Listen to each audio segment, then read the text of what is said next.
Bom, então, bom dia. Vamos começar esse debate aqui, né? Muito bom poder estar aqui. Acho que todo mundo ainda sente essa sensação de estranheza, né? Estamos de volta presencialmente, nós vendo, podendo nós tocar, ver os sorrisos, né? Sem ser através de telas. Isso é muito bom, é muito importante. Nós mesmos vemos de realidades, contextos de luta que nos nossos territórios a gente obviamente está presencialmente sempre presente. A gente continua fazendo as coisas, né, durante a pandemia, mas em pequenos grupos, e as nossas redes eram mais virtuais e menos materiais nesse sentido de poder se ver. Né? E aí o nosso debate agora 10 horas, né, tem o título Teia dos Povos, Autogestão, Ação Direta e Luta Popular. A gente tem várias organizações que convidaram para esse debate, né? A Organização Popular, OP, o Instituto de Estudos Libertários, a Associação dos Trabalhadores de Base, o Coletivo Salamandra Negra, Cooperativa Gentalha e a Cooperativa Roça.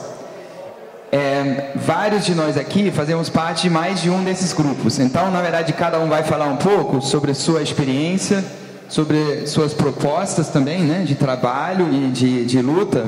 E eu vou só introduzir aqui, dando um pequeno contexto também, por que encontra-se ali, né, a proposta da Teia dos Povos no meio do título. O que isso tem a ver? Tá, agora eu vou me apresentar. Então, o meu nome, no caso, é Timo, né? Eu integro o Coletivo Roça e também faço parte da ATB. Né? O Coletivo Roça atua nas favelas da Maré, mas essa parte eu vou apresentar depois, tá bom? Eu vou falar um pouco mais sobre o nosso trabalho mais especificamente. Agora, dando uma introduzida geral, né? O André, que representa, né, o trabalho na Formiga e também integra vários dos nossos grupos, eu e, no caso, a Geandra, companheira do Coletivo Roça, fomos participar de um encontro nacional da Teia dos Povos na Bahia, no sul da Bahia. Isso foi em julho. E a partir dali, essa bandeira que vocês conseguem ver aqui, a gente trouxe a bandeira que carrega a proposta de tecer essa teia aqui no estado do Rio de Janeiro, que até então tem muita gente interessada, tem muita gente já conectada, sabendo da ideia, porque essa Teia dos Povos na Bahia e no Maranhão, ela vem se construindo há 10 anos, né? São povos nos territórios, povos negros, povos indígenas, e a ideia é chegar também mais no urbano, né? Então, os nossos coletivos de favela, as nossas cooperativas aqui da região metropolitana estão animados, né, em poder fazer parte dessa história, tecer essa teia dos povos aqui no Rio de Janeiro. Já fizemos algumas atividades, um pequeno mutirão lá mesmo no Morro do Timbal. Já fizemos uma atividade em Teresópolis, com grupos de favela de Teresópolis, junto com os grupos de agroecologia. Já fizemos debates, né, com um coletivo da Rural, o coletivo Colher Urbano, né, a Roberta está aqui. Enfim, a gente está tentando fazer o máximo possível para a proposta de tecer essa Teia dos Povos poder circular mais, e mais grupos que já atuam talvez apenas possam se conectar de uma nova forma e se fortalecer, né, ainda através desse viés, né, e aí dos povos, né, talvez essa articulação campo-cidade, a articulação de territórios periféricos no urbano e no rural seja um pouco ali uma novidade para também os nossos grupos, essa perspectiva, né, de poder se conectar dessa forma tão concreta com essas diversas lutas.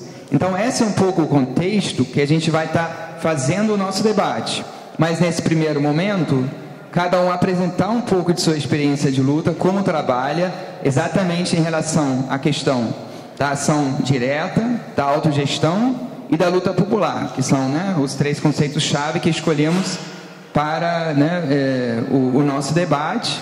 Então, eu vou passar a palavra para os companheiros e cada um vai apresentar seus grupos, seu trabalho, e aí a gente vai jogar para perguntas e vai abrir um debate para tentar ver como a gente consegue aproveitar esse momento de compartilhamento de experiências e avançar na proposta, né, de tecer uma densa rede de lutas, né, nos territórios periféricos. Então começamos com Júnior. Bom dia, meu nome é Júnior.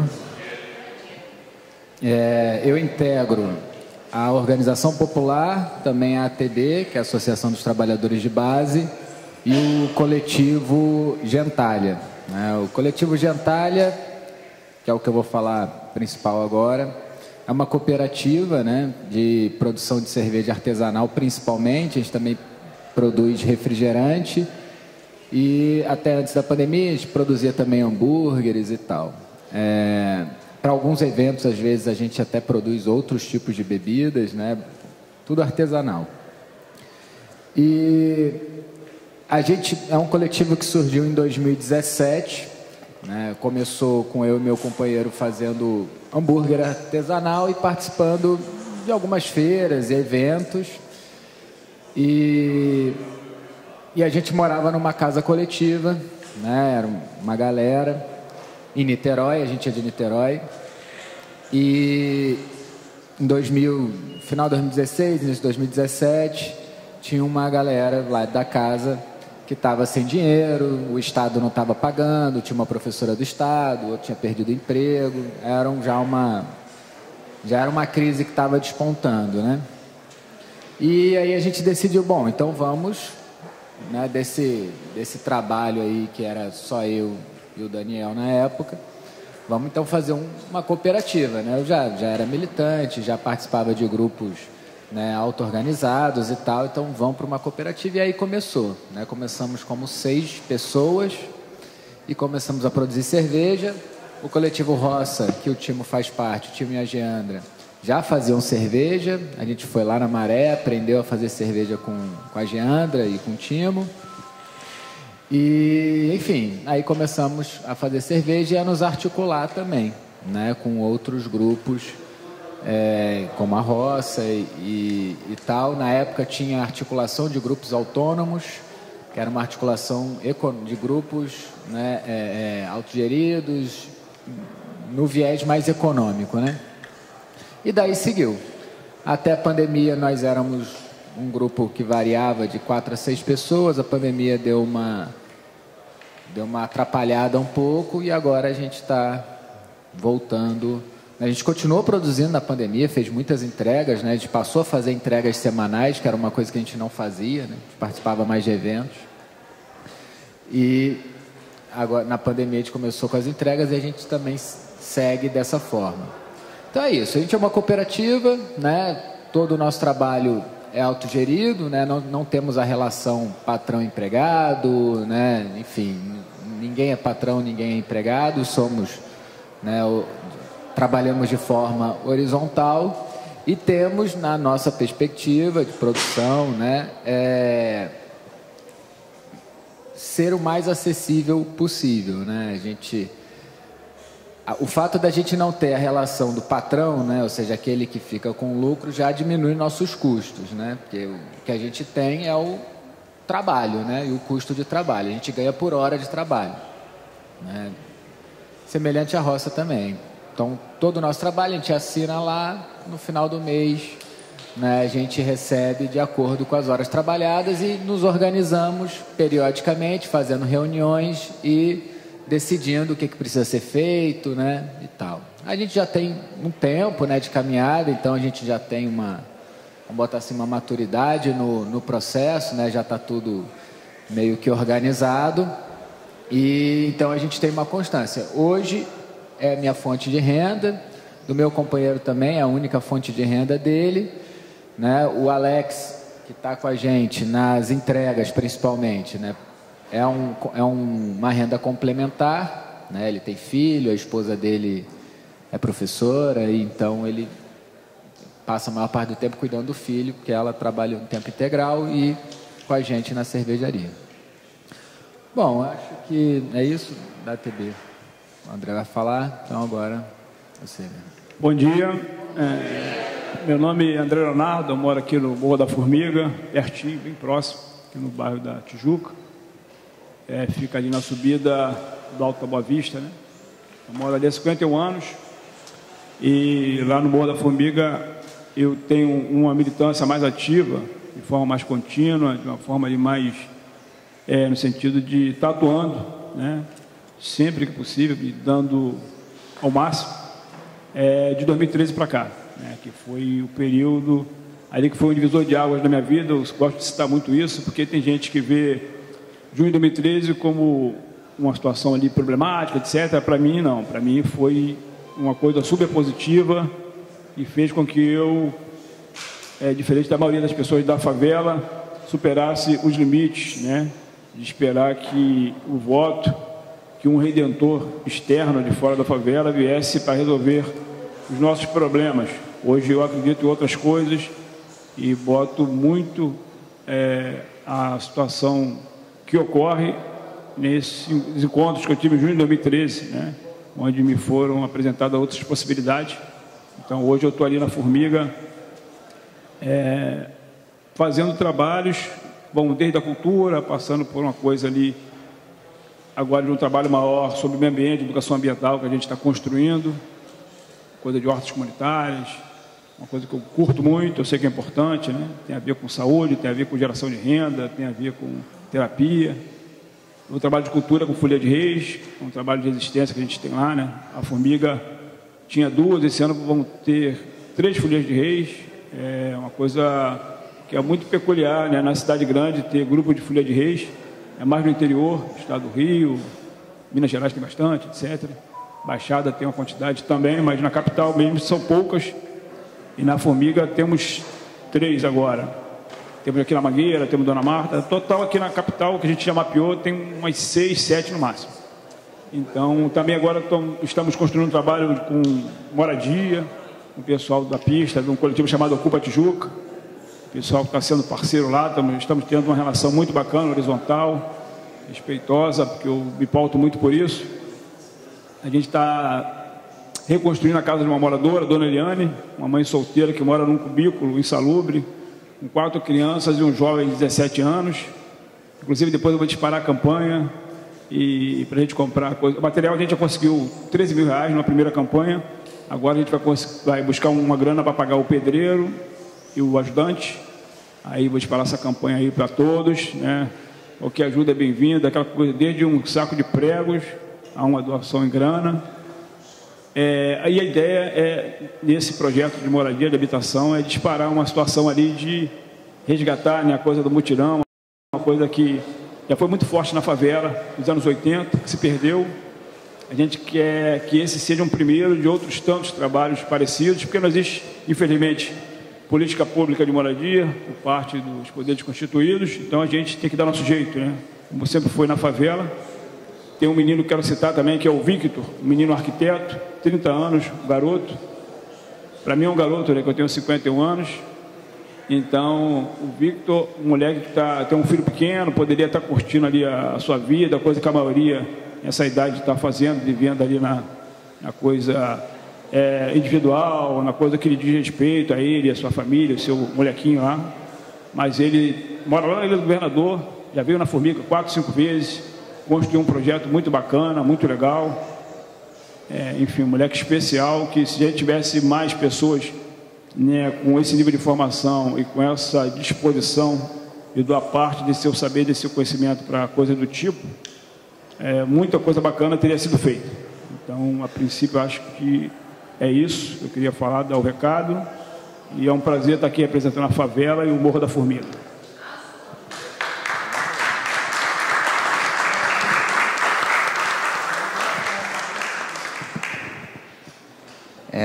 Bom, eu acho que eu falo brevemente da ATB, que é um dos contextos que nos une também, né? É uma associação de trabalhadores de base, que é um sindicato livre, onde todos podem participar. A gente tem, né, contribuições voluntárias mensais e com isso consegue ter uma pequena estrutura nossa, né, de poder apoiar movimentos sociais, de poder fazer pequenas ações de solidariedade, né? A gente tem um fundo, a gente faz nossas reuniões, a gente pensa nas articulações políticas.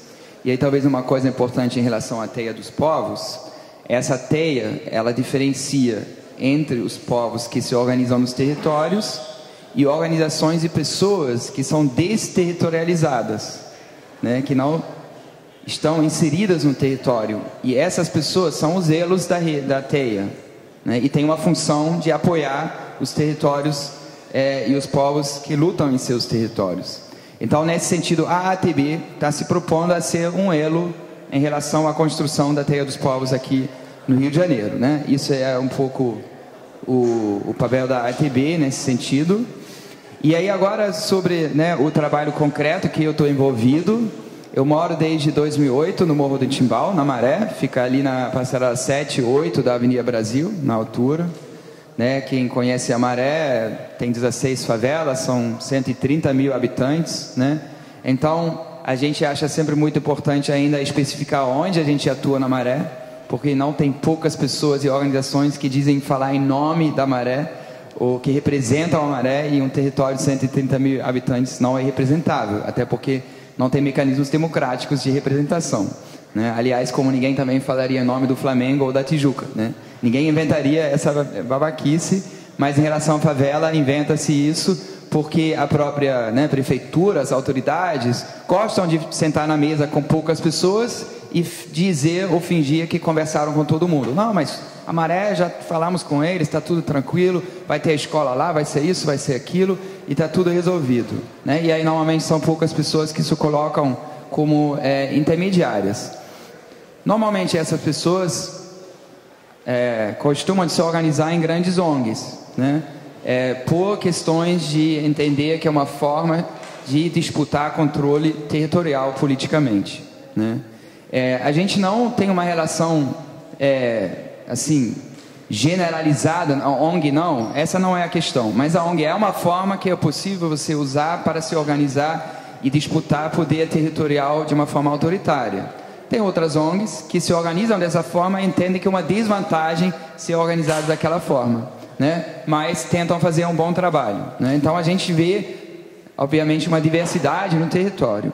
Já a roça, o nosso coletivo, nasce a partir de uma perspectiva de que a estrutura ONG ela necessariamente vai se construir numa dependência externa, né? Porque uma vez que eu crio a ideia de que projetos são financiados, eu crio a ideia de que quem trabalha nos projetos é pago, eu crio uma ideia de que quem participa se inscreve, e enfim, assim eu vou institucionalizando muitas vezes processos que até então eram populares e de resistência, né? Só para dar um exemplo para vocês da área da cultura, tem um grupo de break dance muito forte na Maré. Mais 10 anos atrás aí eu fazia mais experiências com eles. Para essa cultura de resistência urbana, é natural de dançar ensinando aos outros. Os encontros são sempre dançar junto, olhar o que o outro faz, aprender com o outro e assim, né, aprende-se junto e exerce junto ali, né, a cultura que as pessoas mais gostam, que seria essa cultura urbana do hip hop e do break. Pensamos agora em transformar isso num curso de break dance de uma ONG. Então a gente tem inscrição, a gente tem professor pago, e enfim, transforma-se em uma outra coisa, né? E aí o nosso pequeno coletivo, ele nasce um pouco dessa ideia de tentar atuar através de um espaço comunitário numa favela, mas sem construir essa dependência externa financeira. Aí entra a autogestão econômica, né? Se é possível a gente ganhar um dinheiro com um trabalho em autogestão, será que a gente não consegue fazer uma manutenção de um pequeno espaço comunitário sem essa dependência externa? E aí talvez compartilhando com vocês ainda sobre essa dependência externa, a partir do ponto de vista das favelas, um pouco uma leitura nossa. Na década de 90, quem atuava nas favelas tinha boas ideias, se juntava e dizia, vamos realizar essas ideias, precisamos de apoio. Então, criava uma ONG, recebia um apoio, realizava uma boa ideia. Só que cada vez mais a lógica se inverteu. Hoje em dia quem dita quais ideias vão ganhar dinheiro são os editais.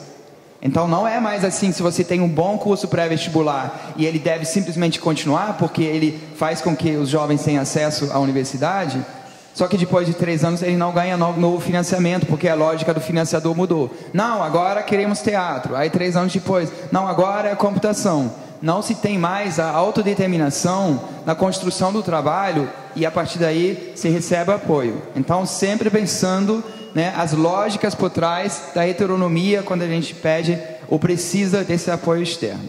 Então a autogestão ela entra fortemente ali, para poder se auto-organizar no território popular, uma autogestão econômica. Então desde 2010 a gente faz um trabalho com produtos agroecológicos, A gente tem alguns parceiros, né, na rede agroecológica do Rio de Janeiro.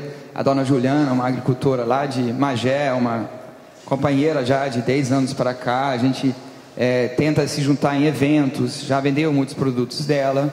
E posteriormente entendemos que precisava se produzir também.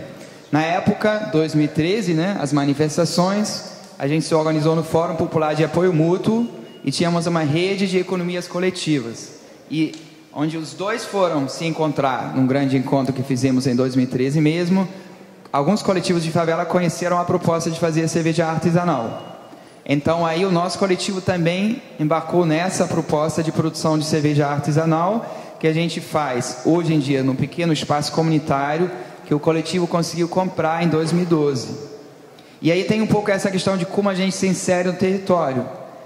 A gente entregava nas casas, vendia da mochila, granola de uma empresa que tinha lá. Logo depois a gente ficou na feira semanal do Morro do Timbal. Por estar ali, as pessoas saberem do nosso trabalho, a gente soube de um pequeno barraco que estava à venda.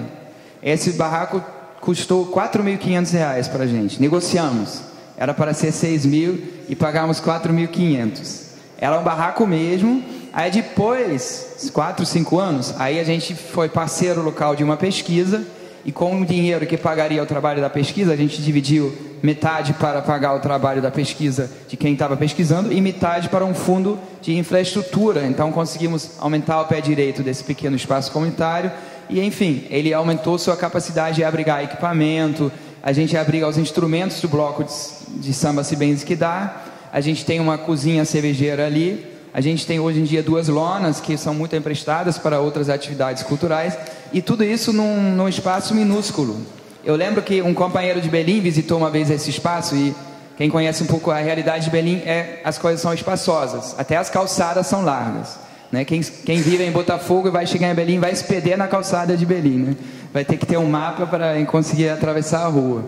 E aí ele chegou naquele nosso espaço comunitário, a gente conversando, eu abri a porta, aí ele começou a olhar assim, onde vai para o espaço? Eu falei, não, esse aqui é o espaço. Ele achava que era essa linha de entrada. Então por que a gente consegue atuar nesse espaço tão pequeno? Porque a gente tem como extensão a rua, a gente está na calçada. A gente está junto com o salão de beleza do lado, o bar do Márcio, tem o salgadinho que entrega, tem a pensão da Marinalva, tem o chaveiro do outro lado, e é mais ou menos essa lógica comunitária, né, que talvez entra nesse conceito que está aqui no título da luta popular, como a gente compreende se fazer presente no território, simplesmente estando junto, né? Nem na frente e nem a reboque, simplesmente estando junto ali no cotidiano. A gente tenta voltar, a gente precisa reformar a loja, e isso é nosso trabalho braçal, então demora um pouco. Tivemos um vazamento de água e tivemos que abrir o chão, você até participou, né, de um mutirão que a gente fez lá. E aí a gente tem um cineminha com as crianças da vizinhança, né, que a gente tenta fazer pelo menos 2 vezes ao mês. As crianças chegam, a gente faz a projeção na calçada mesmo, faz uma pipoca, um suco, e aí tem uma criançada que isso até dói pra gente, e aí tem um pouco essa questão, a gente abre mão dessa estrutura e isso leva a outras questões. Por exemplo, eles perguntam diariamente quando vai ter a próxima sessão de cinema, e a gente diz, não, vamos fazer, mas ajudem aí na obra e a gente na reforma e depois a gente consegue voltar com o cineminha. Então tem sempre essa questão, a gente gostaria de poder fazer mais, e aí entra um dos grandes desafios da autogestão, né, e do trabalho comunitário, como achar parceiros para, né, batalhar junto com a gente, né? O trabalho em autogestão hoje em dia, entre os coletivos que tentam trabalhar dessa forma, é um grande desafio, porque diariamente nós somos atravessados por uma proposta de obedecer, de seguir ordens e regras, e quando essas regras obviamente não existem, a gente relaxa, né?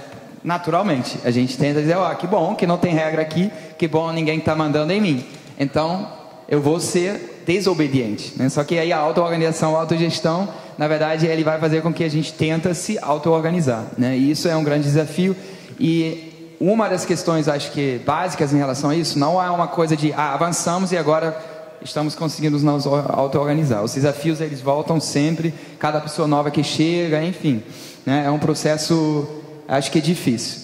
E aí essa é mais ou menos, né, a proposta que a gente tem ali localmente, e a gente tenta trabalhar muito nessa perspectiva, né, da Teia dos Povos. Acho que a gente já vem trabalhando muito, né, já tecendo uma rede no Rio de Janeiro, né? Tem o Chapadão com o movimento das comunidades populares, tem o Alemão com o Cupa Alemão, a Escola da Andara, né? Tem o Formiga, a gente tentando se articular entre favelas. Durante a pandemia, né, teve todo esse trabalho das frentes de solidariedade, entrega de alimentos, teve o Grupo Forte na Maré se organizando, que a gente participou, e enfim, a gente tenta, mesmo sendo muito pequeno, fortalecer os nossos trabalhos através desse apoio mútuo, né, entre os grupos. Então, acho que isso é um pouco da nossa experiência, né, e aí eu vou passar para o Hernani.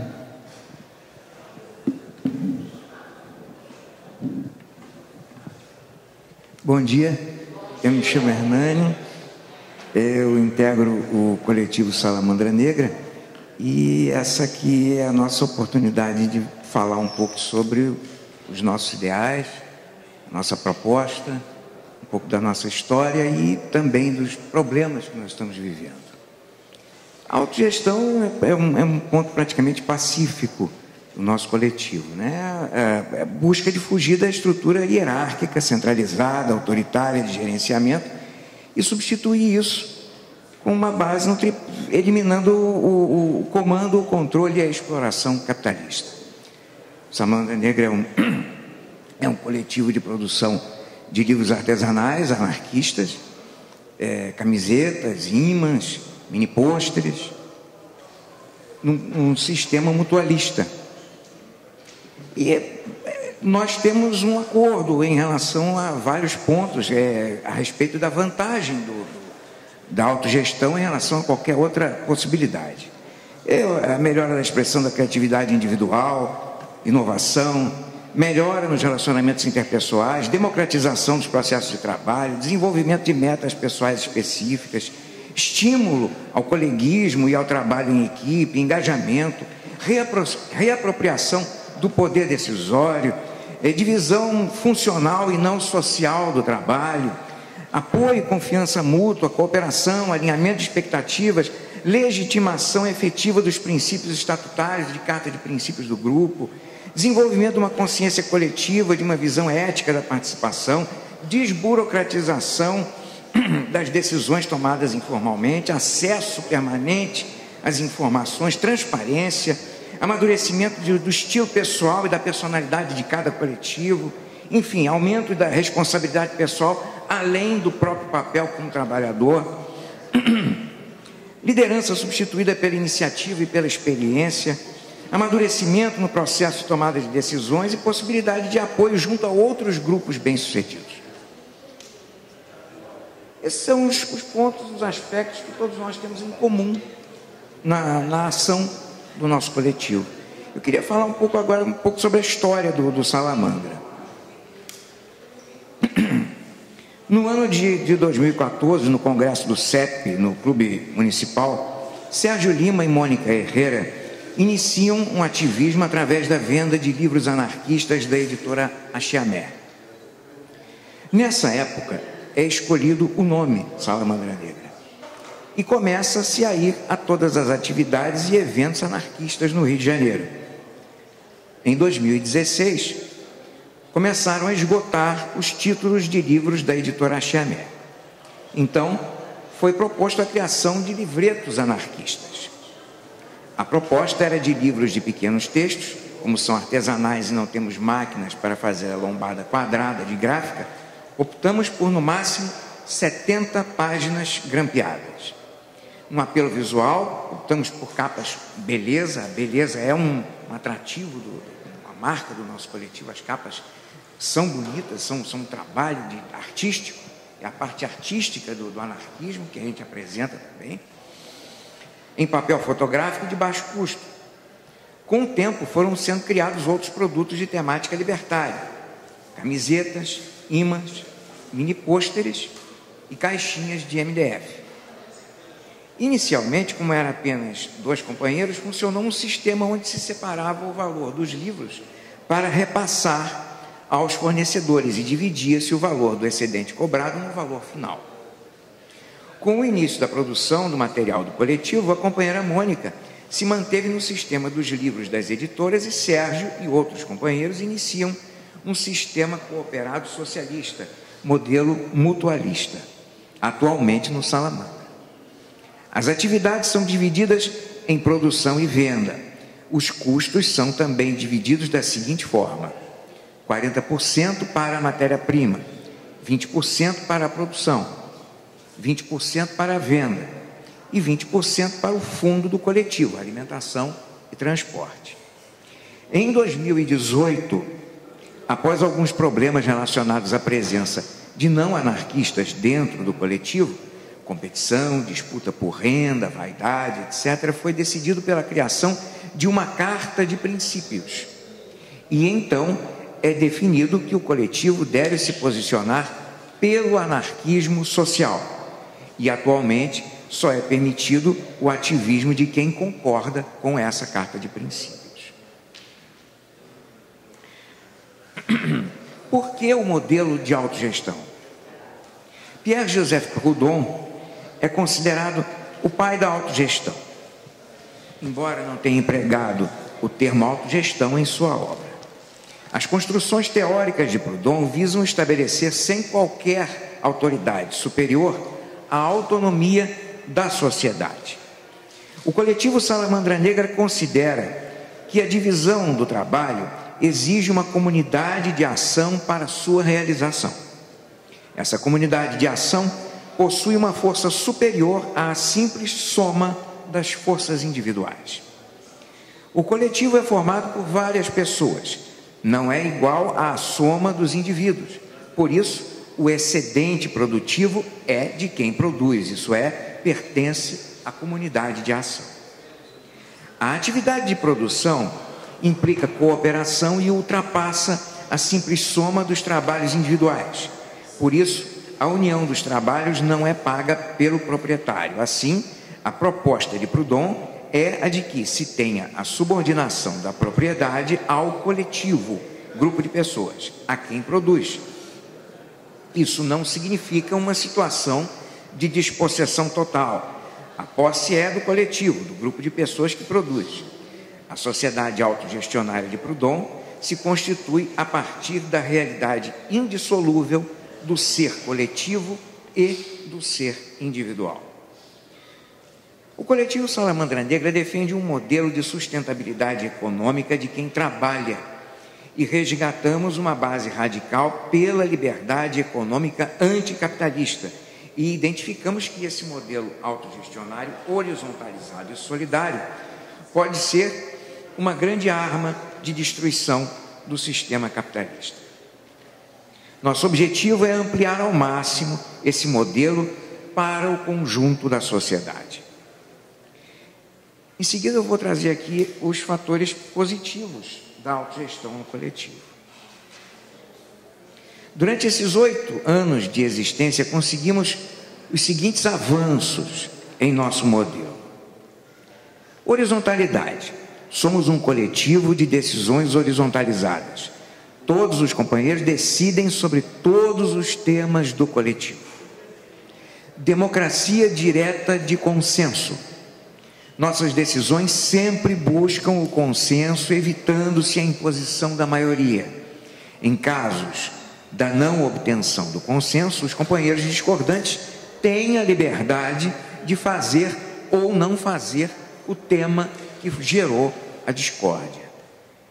Solidariedade e ajuda mútua. Somos um coletivo solidário e empreendemos a ajuda mútua internamente e externamente, sempre que possível. Mutualismo. Usamos essa tática de cooperativa socialista, pois estamos inseridos em um sistema capitalista e é necessária a geração de renda para os ativistas. Geração de renda. Partilha de todo o excedente das vendas do coletivo com os que trabalham. Fatores internos negativos da autogestão no coletivo. Desinteresse na produção por parte da maioria dos companheiros do coletivo. Desinteresse nas vendas por parte da maioria dos companheiros do coletivo. Falta de prioridade por parte da maioria dos companheiros do coletivo. Desinteresse na formação teórica, ou seja, companheiros que não leem os livros, não participam de grupos de estudo, etc. Falta, esse é um tema que nós estamos sublinhando aqui, que é a falta do pensamento coletivo e prática do pensamento individualista. Não identificação da importância do coletivo e da realização do trabalho de base e da conscientização educacional coletiva. Não identificação de parte dos companheiros sobre o coletivo, companheiros que não se sentem de fato pertencendo ao Salamandra por julgarem que tudo aí já esteja, entre aspas, pronto. Fatores externos negativos da autogestão no coletivo: desemprego e trabalho precarizado, necessidade de subsistência de cada um. Intensidade do envolvimento com fatores tecnológicos, muito tempo no mundo virtual, redes sociais, videojogos, militância virtual, vídeos, etc. Prioridade por outras formas de ativismo. Esse também é um outro problema. Não se considera com nitidez que o trabalho de base seja uma ação direta também, uma modalidade diferente de ação direta. Considera-se só que a ação direta seja a ida em manifestações e coisas do tipo. Então há uma distonia em relação ao que se deve entender por ação direta, e com isso o trabalho de base, a militância teórica, ela perde um pouco de espaço. Prioridade por atividades recreacionais e lazer. Falta do pensamento coletivo e prática do pensamento individualista. Grande distância entre a sede de Niterói e a casa dos companheiros no Rio de Janeiro, na Baixada. A autogestão pode ser vista como um processo de experimentação que vai além das paredes de uma sede física, que está nas relações e nas reuniões e eventos que participamos enquanto grupo coletivo que age cotidianamente. Essas relações contribuem para a sustentação das autogestões e não se estabelecem fronteiras, pois elas não existem, elas estão em toda parte. Portanto, avaliamos que ainda tem muita estrada para alcançarmos esse objetivo autogestionário. Isso é o que nós tínhamos a apresentar aqui pelo coletivo Salamandra Negra. Muito obrigado.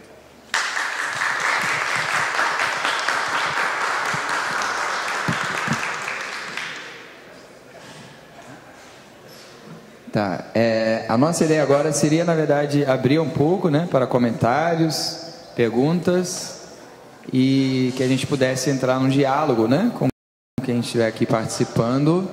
Acho que é só chegar aqui na frente, talvez sentar nessa cadeira aí e pegar o microfone, quem quiser falar, quem puder falar.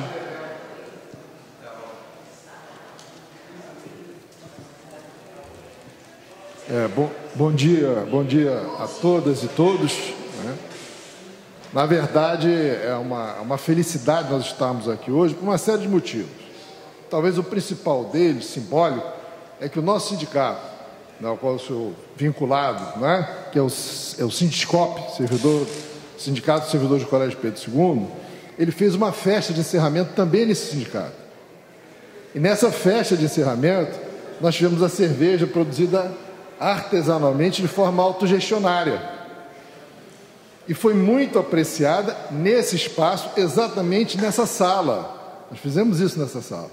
Então são coincidências, ao meu ver, que extrapolam a lógica do acaso. São coincidências porque existe um trabalho efetivo que infelizmente é muito pouco visível dos setores autogestionários, artesanais, que, apesar de funcionarem na margem, influenciam também atitudes do centro. E temos que ser bastante honestos, entender que o sindicalismo hoje faz muito mais parte do centro do que dialoga com a periferia. Temos que ser honestos. É preciso fazer essa autocrítica radical no que diz respeito ao nosso diálogo. Então eu convido, né, os companheiros e companheiras sindicalistas que passem, como faz o Sindiscop, ainda de forma insuficiente, mas faz o Sindiscop, que passem a construir as pontes de diálogo com a periferia. E a periferia não é Baixada Fluminense. André da Formiga faz parte de uma periferia dentro do bairro da Tijuca. Existe a possibilidade, se nós queremos de fato a transformação anticapitalista, eu acho que todos nós aqui queremos, existe de fato uma necessidade que é urgente de se construir uma relação consistente e permanente com o que há de autogestionário, com o que há de artesanal, com o que há de popular na periferia. Ou seja, quase tudo. E que nós conhecemos muito pouco. Mas esse sindicato aqui já ofereceu espaço, a relação com a periferia, que já aconteceu numa lógica festiva, não precisa ser sisudo, não precisa ser panfletário o tempo inteiro, embora o panfleto também seja importante, porque ele é didático, e é fruto de uma relação real, não um discurso vazio, né, onde a gente prega retoricamente e não tem atitude nenhuma correspondente àquilo que dizemos. Tá? Então, é um convite, peguei o microfone e fiz um convite, que também o Sintel, os companheiros e companheiras que estão aqui de outros sindicatos, venham a estreitar a relação com a Folia de Reis da Formiga, com a produção da cerveja artesanal, porque são iniciativas, não só a Folia de Reis, a questão da agroecologia, a questão da produção gráfica autônoma, que é radicalmente anticapitalista. Vamos construir essas pontes, vamos construir essas relações, e repito, que elas sejam consistentes e efetivas e, portanto, duradouras, para nós superarmos juntos, no coletivo, de forma horizontal, sem hierarquias, esse tal de capitalismo que já está aqui por muito tempo. É isso.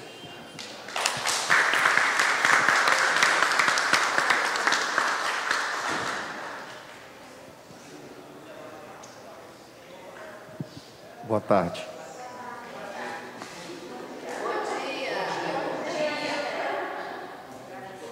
Bom dia.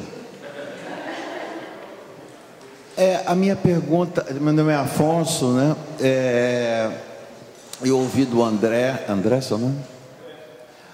Que ele, no passado, ele acreditava mais na política pública e agora não acredita tanto. E, assim, a minha pergunta seria: até que ponto é possível politizar as comunidades, né, como a Maré e a Formiga, a ponto de que essas comunidades encontrem um legítimo representante na política a nível, né, municipal, estadual ou mesmo federal, e que possa exatamente fazer essa luta macro, né? Porque eu entendo que existe essa luta de vocês que é totalmente louvável, mas também existe uma questão de direitos a serem respeitados. E essa luta por direitos se dá em Brasília, né? Ou na Alerj ou na Câmara dos Vereadores. Então eu fico imaginando se é possível, né, haver essa mobilização política e se é possível a criação de uma força política legítima, né? Não daquele que vem na hora da votação e pega votos e nunca mais aparece. Então, a respeito da pergunta, primeiro eu queria fazer duas coisas aqui que me fugiram. Uma foi falha minha mesma, que eu não citei os coletivos que eu ajudo a construir, no caso a ATB, né? Associação dos Trabalhadores do Brasil, OP, Organização Popular, e o coletivo Formigação, né? Que é um coletivo que a gente está ali na Formiga organizando ainda de forma embrionária, mas que eu acho que essa organização coletiva é fundamental para que a gente possa ter sucesso. A gente tem que estar organizado coletivamente, com pessoas comprometidas. E a outra foi a fala do companheiro Alexandre Sambri, né? Não quero me furtar a citar esses dois sindicatos, até por uma coisa de gratidão, né, que eu carrego muito comigo.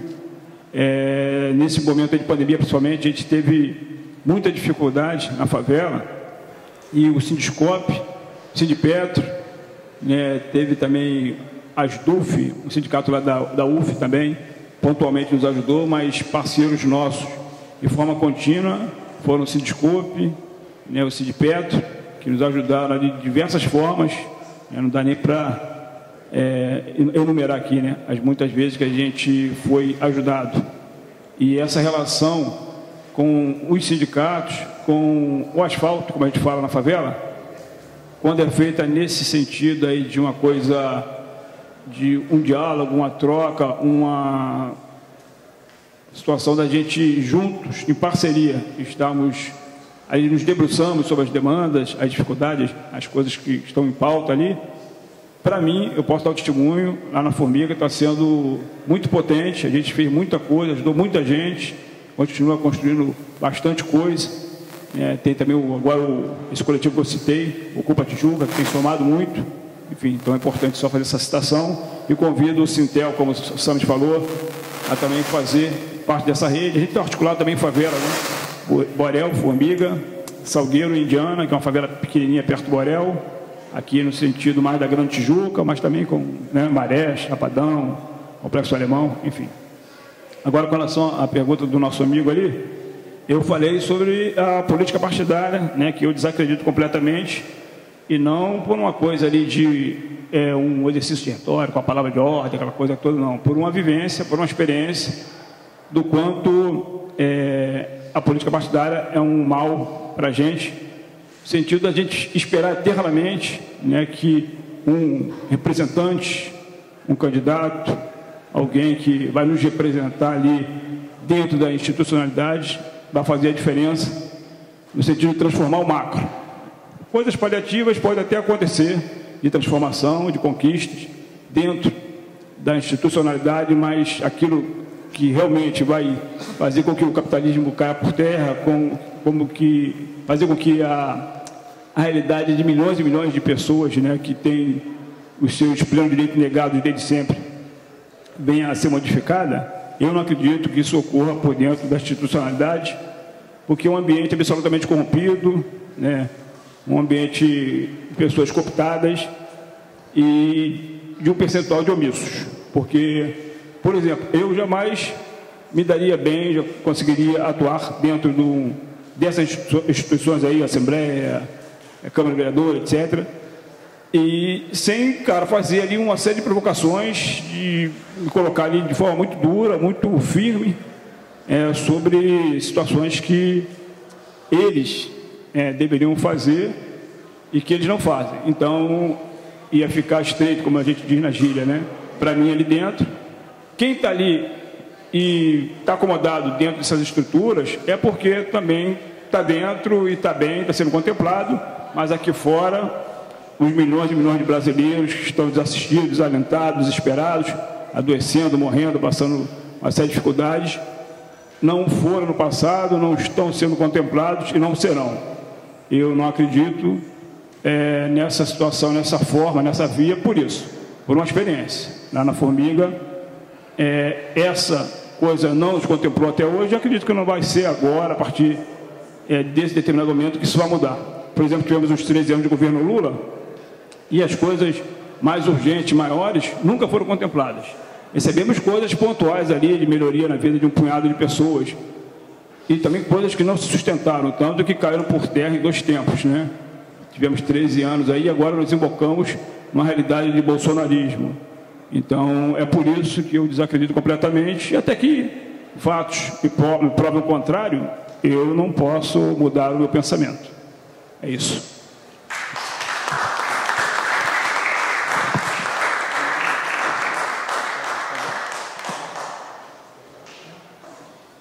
Vou falar um pouquinho, complementar o que o companheiro falou. Isso. Do nosso ponto de vista, do nosso trabalho, a questão da busca pelo voto, do candidato lá em Brasília, nem é o nosso horizonte. Na realidade, a gente percebe que qualquer coisa que venha lá de Brasília ou da Alerj vem porque organizações, movimentos sociais e organizações populares foram bater lá no portão da Alerj para tentar exigir que eles cumpram o papel deles. Então, na verdade, a gente sempre tem uma relação de oposição, no modo geral, né? A gente não acredita em heróis, a gente não acredita que vai ter um Messias, seja ele qual for, seja Messias da direita ou da esquerda, que vá fazer pela gente, né? Eu acho que quando a gente se organiza, principalmente quando a gente se organiza de uma forma pedagógica, que é a autogestão, que é você se organizar de um modo onde você realiza já, né, essa relação horizontal, a relação né, livre, anda no caminho contrário ao individualismo, que até pela carta pelo texto que o companheiro leu, né, um dos maiores obstáculos do coletivo dele é o individualismo, né, essa relação que é difícil para as pessoas entenderem e viverem essa experiência do coletivo. Então, se hoje a gente tem um mínimo de direito trabalhista que estamos perdendo, foram conquistados pelos operários, por luta operária, luta dos trabalhadores, e está sendo tirado por Brasília, né? Um exemplo bom, tem até um companheiro que pode falar depois ali, é sobre, por exemplo, a reforma do ensino médio, né? Eu sou professor de sociologia, sou formado em ciências sociais, estou me formando em filosofia, e está um debate enorme sobre a reforma do ensino médio, que é enfim, a nossa educação tem muitos problemas e a reforma do ensino médio não corrige nenhum desses problemas e gera vários outros.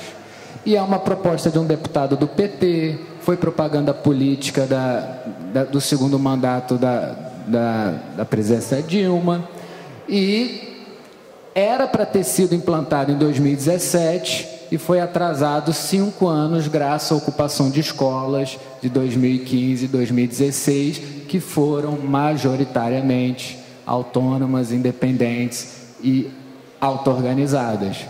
Então, eu acho que aí a gente... Então, se essa organização, né, horizontal, popular e autogerida tem algum poder, é justamente de fazer frente ao governo de um modo geral, né? Então, acho que o exemplo da ocupação de escolas é um bom exemplo, né, que atrasou aí, e a gente pode começar também com os nossos direitos trabalhistas e por aí vai.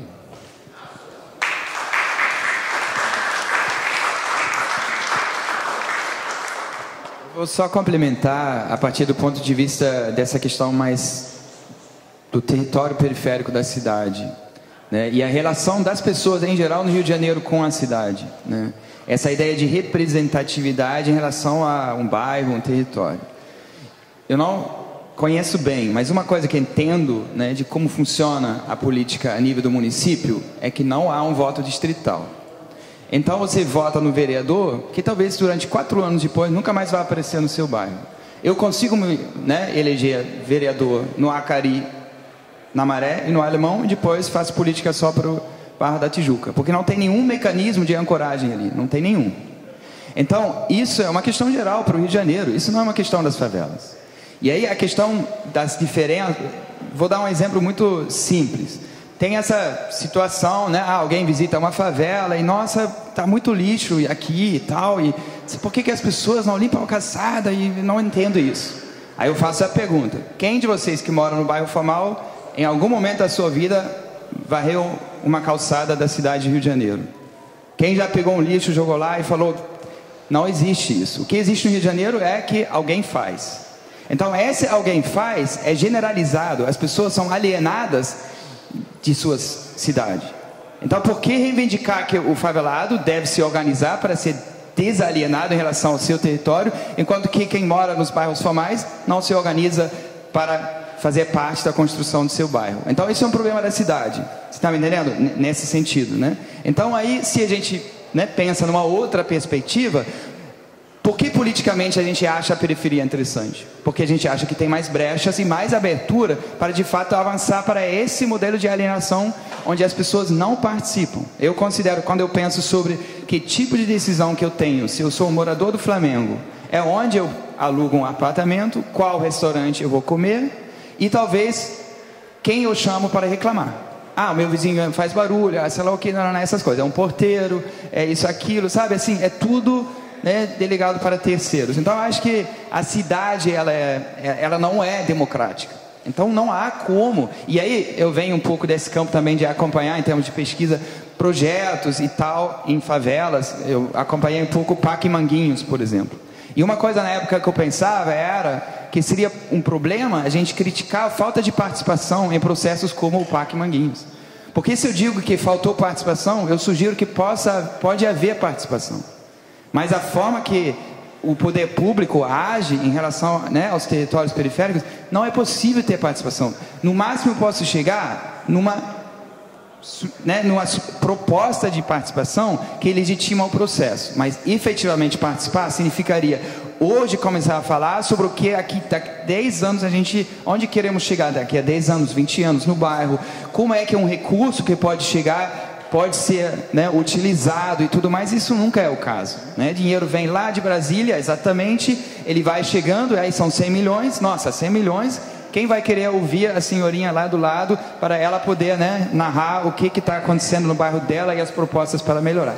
Não vai acontecer, né? Então, acho que a gente está falando de um problema tão grande que, obviamente, a nossa proposta no micro e no local, e aí aumentar o alcance através da rede, vem também um pouco por esse lado, que a gente não vê essa brecha de mudança por ali como possível, né? E aí, enfim, entrando mais numa perspectiva política, né, toda essa questão da autonomia em relação ao território, os nossos exemplos na América Latina, dos Mapuche, de territórios indígenas, os zapatistas, que disputam território, disputam, né, uma outra forma de se fazer, de viver, não ignorando que há um Estado ali, mas se relacionando com esse Estado, daquela forma que é melhor entender que seja possível, de fato, lutar por uma outra forma de viver. E nós somos muito distantes ali de uma territorialidade zapatista ou Mapuche, né? Quando a gente está falando do Rio de Janeiro. Mas a gente se inspira nesses exemplos e constrói um pouco nessa lógica, né? E aí agora tem mais duas perguntas, já tinha ali e depois aqui. Acho que a gente pode fazer as duas contribuições ao mesmo tempo e depois a gente pode comentar, talvez.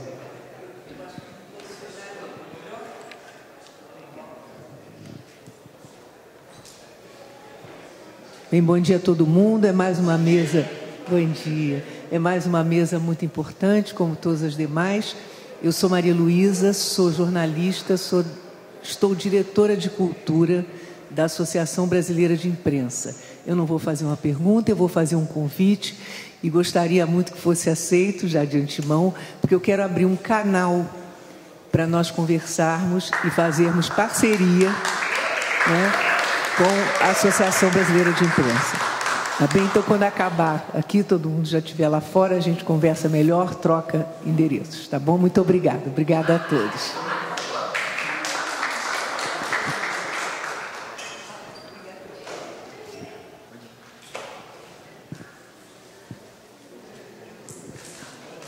Boa tarde, gente. Eu me chamo Edna Maria. Eu estou diretora aqui no sindicato, aqui no Sintel, como diretora de saúde e condições de trabalho. Moro em Oswaldo Cruz, numa comunidade, pena que não tem mais gente para estar participando desse evento. Eu moro numa comunidade muito pequena, é na beira do rio, tem umas casas de um lado, é na beira, é ribeirinho, né? Então, eu estou muito, assim, a política para mim hoje, muito atuante, Gilberto Palmares, sempre estive na luta. Aí um candidato, numa das eleições aí passada, estava lá comigo, numa festa, aquele negócio todo. Aí quando o rio enche, transborda. Aí esse candidato que ganhou me levou no INEA, né, que era para ver a questão se é o Rio das Pedras que passa em Oswaldo Cruz. Aí eu falei assim, pô, eu fui. Aí só que eu me arrumei para ir. Eu não fui como caracterizada de gente da comunidade. Eu não sei se existe isso. Aí eu fui arrumada, sabe? Aí estava lá com a comitiva do deputado. Aí os engenheiros do INEA. Aí falou assim, cara, você vai se preocupar com aquele pedaço do rio. Aquele pedaço não dá voto para ninguém. Aí eu pensei, né? Que assim, ele vai sair daqui, ele vai conversar comigo para falar sobre a fala do engenheiro. Mas foi o que ele levou para ele. Ele me largou. Eu falei assim, gente, e aí? Em quem eu vou acreditar? Olha, falando sério, tá? Às vezes, depois da fala, eu vou realmente, vou de novo, vou tentar fazer uma nova associação, que eu não queria mais saber de ser liderança comunitária, porque não leva a gente, eu não estava conseguindo nada, e estando aqui da forma que eu estou, imagina quem não tem o conhecimento, a proximidade como eu tenho, está muito mais largado do que... E ainda mais sendo comunidade pequena, como a gente viu, não dá voto, pode morrer, pode ir alagado, pode perder os móveis, sabe? E é isso aí, gente. Foi muito bom para mim esse momento e também não vou deixar de lutar, não.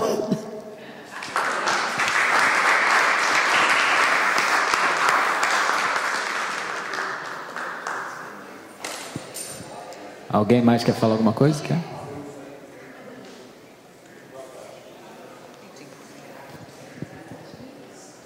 Bem, gente, bom dia, né? Meu nome é Patrícia, eu também sou diretora daqui do Sintel Rio. Primeiramente, eu quero agradecer, né, vocês pela presença, isso daqui para mim foi ótimo. Sabe, eu queria que muitos dos meus companheiros estivessem aqui, inclusive da própria casa, mas está todo mundo aí por fora, todo mundo trabalhando. Mas assim, o que vocês falaram foi espetacular, eu aprendi, entendi, mas a minha pergunta porque eu também fui nascida e criada em comunidade, né? Eu sou de Duque de Caxias, eu sou nascida e criada ali no antigo DIC 1, que hoje, né, acabou, fizeram a tal pista, acabaram com o DIC 1, agora só tem o DIC 2, que é do outro lado. Mas hoje eu não moro mais lá, mas tenho parentes, tenho famílias lá. Em algum momento, os 4, né, porque todo mundo aqui tá na mesma situação. Vocês tiveram algum tipo de resistência, até mesmo da própria comunidade, ou, né, como vocês dizem, né, da rapaziada da localidade, para poder implantar esses projetos e fazer esse trabalho, até mesmo para beneficiar, né, as crianças, a própria população? Porque eu já vi muita comunidade, às vezes, ser contra, sabe? Não aceitar bem, não entender o que é, porque achando que é como a Edna falou, é ato político, não vê com bons olhos, né? Mas assim, eu achei o trabalho de vocês fenomenal. Tá? E queria que vocês pudessem responder essa pergunta, porque realmente eu acho o trabalho nas comunidades um espetáculo. Muito, muito bom mesmo. Parabéns.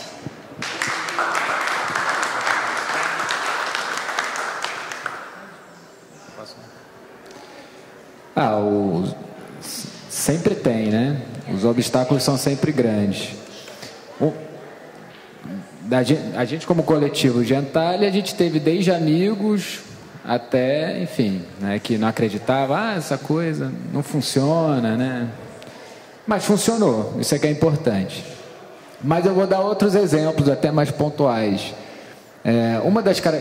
Se vocês observaram, uma das características dos coletivos que a gente faz parte é a questão da articulação, né?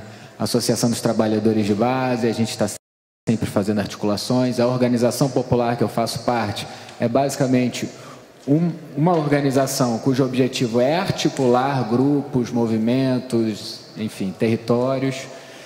E isso é muito importante para a gente, né? Hoje a Gentalia faz cerveja por causa da roça e, enfim, hoje a gente é uma cooperativa. Eu consigo me sustentar, meu companheiro também é a fonte de renda dele, porque a gente, de alguma forma, se articulou com outros grupos, tinha a AGA, a OP, a roça, e aí hoje a gente tem a gente escoa a nossa produção, pelo menos metade é para pessoas que são militantes ou que participaram de algum evento, né, nosso, pessoas, por exemplo, de um evento de um sindicato, por exemplo, Sindiscope, né, a gente já participou várias vezes vendendo cerveja, e muitos dos nossos clientes são, né, pessoas do sindicato, e por aí vai. E nessa da gente fazer redes, né, e a gente em Niterói, a Gentalia faz muito isso, e uma das coisas que a gente faz é tentar incentivar a promoção de feiras que sejam também autogeridas, né, horizontais. E a gente teve uma feira que a gente tinha em articulação com uma ocupação, que é uma biblioteca no Engenho do Mato, é uma comunidade lá em Niterói, lá do outro lado de Niterói. E a BEM, que é a Biblioteca do Engenho do Mato, queria fazer uma feira. Eles ficam em frente a uma praça, a feira seria na praça. Eles têm uma galera que faz rima também, né, de rap e tal, e então era articulado também com essa galera, e a gente, beleza, organizamos a feira, a Gentalha foi lá, participamos da autogestão, que eles chamam, né, a forma que eles chamam de organização, eles chamam de autogestão, a reunião da autogestão, é a reunião deles. Então, participamos das reuniões deles, da autogestão, e botamos a feira para frente. E a feira deu super certo, né? Era o evento da comunidade ali, do Engenho do Mato, né? Na praça do Engenho do Mato. E tem uma associação de moradores lá. Parece até que agora está melhor. E a associação de moradores é vinculado... Enfim, quase todas as associações de moradores são cooptadas por políticos, né? E tinha um político lá que cooptava, um político bem complicado, que cooptava aquela associação indiretamente ali. E a galera da associação começou a ver a feira como uma ameaça. Não sei exatamente que tipo de ameaça, mas era um evento que não tinha participação do político. Então, a gente passou por vários problemas. O político às vezes ia lá, estava tendo a feira, ele ia filmando e dando a entender que aquela feira era... Ele estava contribuindo com aquela feira. Aí o pessoal começou a não querer muito a presença dele e por aí foi. O que a associação começou a fazer? A boicotar a feira. E uma das maneiras de boicotar é convocar. A associação organizou também uma feira e a convocar sempre no mesmo dia. E foi assim. Aí o pessoal começou, então vamos mudar o dia. Aí mudou o dia. Aí a associação mudava o dia também para o mesmo dia. Então, aí mudou o dia de novo. A associação mudou também. Enfim, começou a rolar uns conflitos mesmo do pessoal da biblioteca com o pessoal da associação, né? O pessoal estava brigando mesmo. E aí, pelo estresse, o pessoal da biblioteca falou assim, bom, vamos parar com a feira. O pessoal desistiu da feira, foram feitas, acho que 5 edições, não me lembro exatamente o número, e aí pararam pelo estresse, pelo transtorno. E, coincidentemente, a feira da associação também acabou. Eles também pararam. O lado bom é que agora, após pandemia, está voltando a discussão da possibilidade de uma feira, e uma das coisas que o pessoal disse lá é, agora a associação é mais tranquila. Acho que teve alguma mudança ali teve eleição municipal, né? Deve ter mudado o vereador, deve ter mudado alguma coisa, que é isso, é o que a gente está falando antes, né? O nosso embate, até no micro, é sempre um embate, né? A associação que deveria estar apoiando a feira, na realidade a gente tem que estar ali no embate com eles.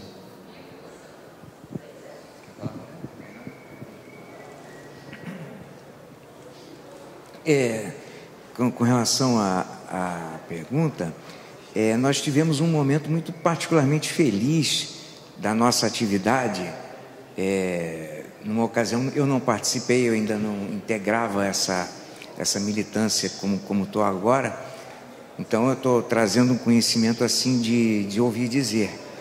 Mas foi um momento muito feliz, numa ocasião em que o Salamandra Negra esteve numa comunidade e foram distribuídos livretinhos, inclusive um livretinho muito bonito mesmo, encantador, que é um abecedário, o abecedário da autogestão. Cada letra do alfabeto corresponde a uma palavra que evoca a ideia da autogestão.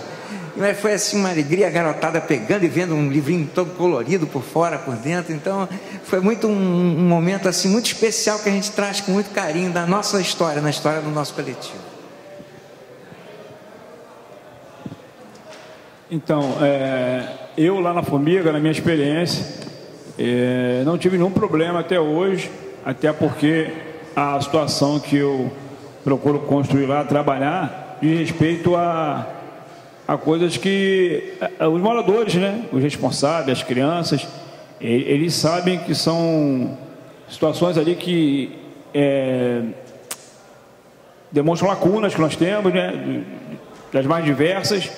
E quando essas lacunas são minimamente preenchidas, as pessoas com certeza criam uma relação de afetividade, uma relação ali de confiança, de pertencimento, tentar apoiar da maneira que cada um pode. Por exemplo, às vezes a gente vai fazer uma coisa de um cineclube, aí rola uma situação da galera trazer uma pipoca, outro traz um tangue, porque a carência é muita, né? A carência é muita na favela, e quando a gente tem essa oportunidade de fazer alguma coisa, eu ou qualquer outra pessoa, as pessoas identificam de imediato que aquilo ali diz respeito a uma coisa que é urgente, que é para ontem, e que se alguém está fazendo, pô, que bom, é muito bem-vindo, a gente abraça, a gente acolhe. E o que aconteceu para mim, assim, que eu passei assim, uma situação mais chatinha, foi uma coisa que é do ser humano, né? As pessoas, infelizmente, têm aquela tendência de olhar só para as suas necessidades, para as suas urgências. Às vezes você tem uma necessidade, mas a pessoa do seu lado tem uma coisa 10 vezes pior, enquanto uma coisa urgente que, né, merece ser olhada primeiramente, mas não, a pessoa olha para a sua situação. Por exemplo, a gente fez uma coisa de distribuição de cestas básicas nesse período da pandemia, e uma pessoa chegou até a reclamar lá com os meninos, né, de que, por exemplo, eu não não botei ela na lista, aquela coisa toda. Eu falei, olha só, a gente tem critérios, né, tem necessidades, tem urgências e urgências. Então você não entrou nessa lista porque a gente tinha X de cestas básicas, e a gente, pelo critério, botamos essas pessoas que estão na condição pior que a sua. Por exemplo, uma pessoa que não tem filho pequeno não pode ser colocada numa posição ali prioritária do que alguém que tem 3 crianças. Simples assim. Quem tem um doente crônico em casa, acamado, é prioridade, etc. E aí eu fui lá, né, desenrolei, rolou uma situação, me disse, eu fui lá falar com o homem, aquela coisa toda, mas aí tem uma coisa na favela que vai à frente, né, que é a sua história de vida, a sua trajetória, o seu proceder, que a gente fala. Isso aí te blinda, certo? Você, com certeza, por mais que tentem botar casca de banana ali, te prejudicar de alguma forma, essa coisa vai à frente, e com certeza, salvo raríssimas exceções, né, você é atingido por alguma coisa do tipo, né, porque você tem ali toda uma trajetória pautada por uma coisa ética, correta, né, de uma relação amistosa, respeitosa com todos os moradores. Isso tudo é observado, né, aqui, ali, acolá. Então, qualquer coisa do tipo assim, de uma situação que a gente possa ter que desenrolar, como a gente fala, a gente desenrola com tranquilidade.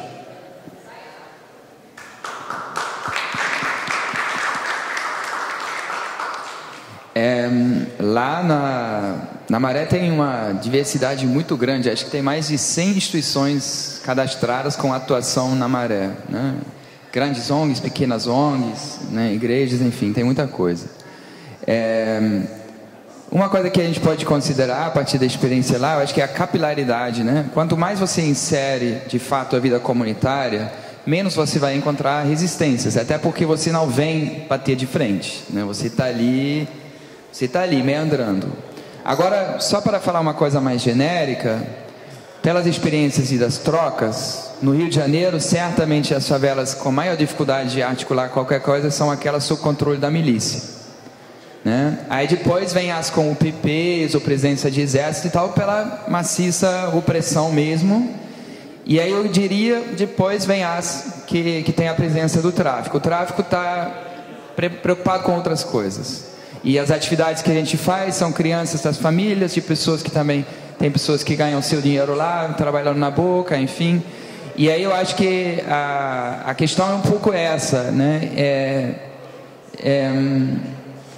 Os passos, né? Aquela coisa que eu falei, nem lá na frente nem a reboque, a gente está ali no meio e estamos tentando fazer. Então, os momentos de maior dificuldade são momentos de efervescência, né? Quando a gente está lá no cotidiano, essas coisas, enfim, tá. Mas aí, Jornada de Junho, 2013, Copa do Mundo, teve a chacina da Maré, enfim, aí de repente os pequenos grupos que mobilizam muito facilmente entram na mira de quem reprime, né? E aí quem reprime, obviamente, tem muito mais facilidade de amedrontar quem está se organizando na favela. Porque se a polícia militar decidir, né, de querer chegar em alguém, vai chegar, né? Querer fazer mal a alguém, vai fazer, ou diretamente ou indiretamente. Então, essa vulnerabilidade, ela está presente. Mas não é... Eu acho que aí duas coisas felizes se juntam. Por um lado, a gente entende a grande importância desse trabalho do cotidiano, né? Aquele trabalho mais silencioso, né? Só para citar um exemplo do movimento das comunidades populares, que trabalha no Chapadão, Costa Barros, Pavuna, uma área que hoje em dia, né, pela braba, nossa, nem ia lá, enfim, né, amigo motoboy, nem entrega a cesta orgânica lá de moto, porque, não vou sair lá com a minha moto, ainda vou ir lá com o meu carro e tal. E aí eles têm uma creche, tem uma loja de material de construção com gestão coletiva, tem um grupo de investimento coletivo, e é aquilo ali que constrói a organicidade, é aquilo ali que importa para as pessoas. E, obviamente, ao mesmo tempo, digo uma feliz coincidência, isso também cria legitimidade. Mas não é uma legitimidade estratégica. Vamos fazer um cineminha com as crianças, porque aí a gente, por exemplo, ganha voto. Não é essa a ideia. A gente quer fazer aquilo ali, mas isso faz com que você também, obviamente, tem o que na favela se chama de conceito, de certa forma, né? Você vai ter um conceito, né? E aí, quanto mais conceito você vai ter, na verdade, menos você vai perguntar. A nossa estratégia sempre foi não perguntar.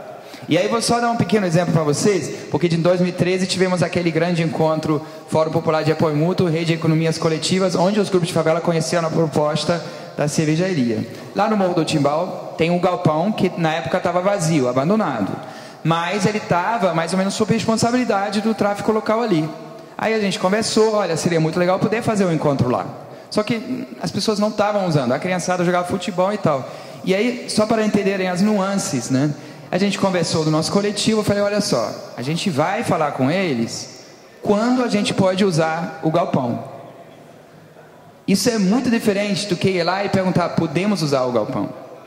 Então nós fomos lá e falamos, olha, a gente vai fazer um encontro, economias coletivas, a gente precisa de um espaço grande, a gente queria saber quando é possível usar o galpão. Porque isso joga aquele que está ali querendo se legitimar em relação a você numa posição de ter que se posicionar. Estou junto, estou apoiando, ou eu vou dar um contra. Entendeu? E aí o que aconteceu? Eles ficaram um pouco tímidos em relação à data, confirmar a data, mas a gente foi lá várias vezes, conversou, liberaram o espaço, fizemos um mutirão de limpeza e foi um ótimo encontro, assim, num espaço gigantesco, e a gente nunca mais teve... Entende bem a nossa lojinha pequenininha ali do lado, né? Mas depois a gente, enfim, hoje em dia é um depósito de bebida, né? Porque foi inserido, óbvio, no ciclo econômico dessas coisas todas. Mas acho que às vezes são essas nuances, né? E aí, só para encerrar outro exemplo, a gente tinha um grupo de maracatu que ia tocar lá na loja, e sempre tem essa questão, atividades na loja, fechar a rua, não fechar a rua. Só tem 2 ruas que descem o morro. Aí veio um companheiro nosso da Nova Holanda, que é uma favela da Maré, mas obviamente cada local tem seu contexto, né? Não é tudo igual. Então esse companheiro falou, a gente tem que falar com os meninos se a gente pode fechar a rua, tem que falar com os meninos se pode fechar a rua. Eu falei, olha só, eu prefiro não falar com eles, e 2, talvez nem fechar a rua logo, porque quanto mais pessoas passam, mais pessoas vão ver a atividade. Fechou a rua, fica aquela coisa meio isolada. Então, por enquanto, não fechamos a rua. Ele foi lá e perguntou aos meninos. Eu falei, e o que falaram? Que não é para fechar a rua. Eu falei, perfeito. Agora você tem um não oficial, formal, de que você não pode fechar a rua. Só que a história ainda continuou. O grupo tocou, chamou muita atenção, uma outra manifestação cultural. Eu subi lá porque eu estava pedindo para carros passar para o outro lado, não fechei a rua, mas pedi para os carros. Aí 2 meninos do tráfico ali olharam e falaram, caraca, vocês sempre fazem coisas maneiras assim. Pô, vocês têm que fechar a rua para poder fazer melhor. Vocês estão entendendo como funciona essa coisa? Eu falei, perfeito. Aí eu falei com o meu colega lá, tá vendo como funciona, né? Então, acho que é esse tato que a gente tem quando faz as coisas no processo, né?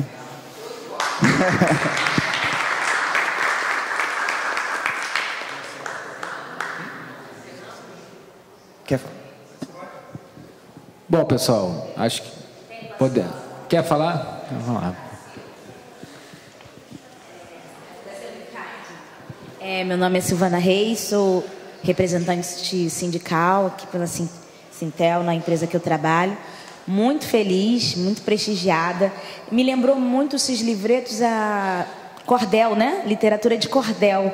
E eu acho que num tempo que a gente está com os livros, com a leitura, com incentivo ao acesso à leitura, à educação tão, enfim, esquecida, desvalorizada, esses livretos atraem, né? Porque eles são pequenos, são didáticos, são bonitos. Então é uma forma da gente ter esse acesso novamente. Aí eu estava pensando, né, esse abecedário que você falou. Vocês já pensaram, já fazem isso, de contar a história de vocês através desse livreto? Poderia ser muito interessante, né? Narrar, como ele estava falando, a trajetória do movimento, o legado, o que já fizeram, o que pretendem fazer através dos livretos e propagar ainda mais, né? E assim podem até trazer mais pessoas para junto, e os que já estão inseridos também se fazer parte daquela história, que vão até se identificar por alguma questão e propagar ainda mais. Eu fiquei muito assim maravilhada, porque eu sou uma amante da leitura, mas infelizmente está tudo muito encarecido de livros também. Os livretos poderiam ser uma grande saída disso, né?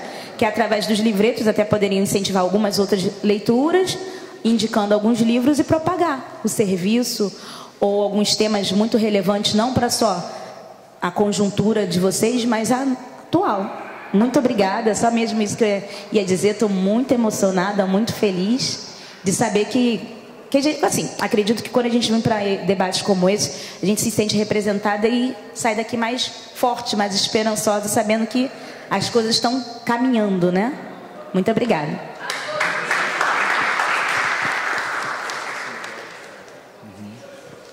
Qual que é o seu nome? Prazer, muito obrigado, acho uma boa ideia mesmo. Bom, queria agradecer ao Sintel pela oportunidade da gente estar aqui, né, fazendo esse debate, sempre muito bom, muito importante, obrigado mesmo. Queria, antes de encerrar, avisar que a gente está com a cerveja aí, a gente vai trazer aqui para dentro, gelada, para beber aqui, ou comprar para levar para casa. Então daqui a pouco vai ter as duas cervejas, a Gentile e a Caetés. E é isso. Podemos encerrar? Quer falar mais uma coisa? Olha, você acaba de inaugurar o Cordel Anarquista. Excelente ideia. Vamos tentar colocar isso em prática.